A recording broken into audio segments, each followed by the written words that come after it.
So one of the things that I think is important, well, I generally like to be prepared at Girl Scouts. I don't know.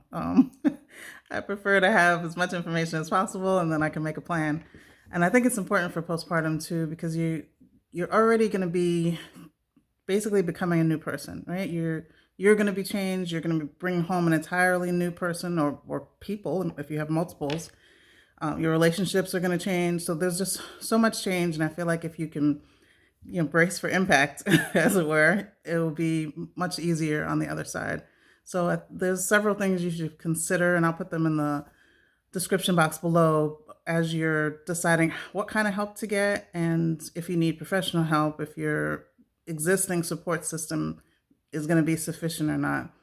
Um, you should probably make a list of all your current responsibilities. So, what do you do every day that you may not want to or be able to do as you're healing? Do you have access to all the resources that you might need during this time? So, these might be new skills for you, nursing, how to heal, meal prep.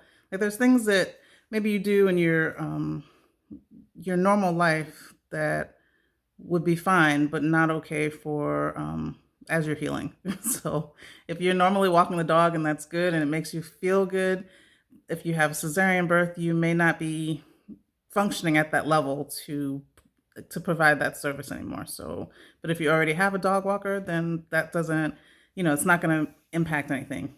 You're fine. There are other things in your day to day life that you should consider.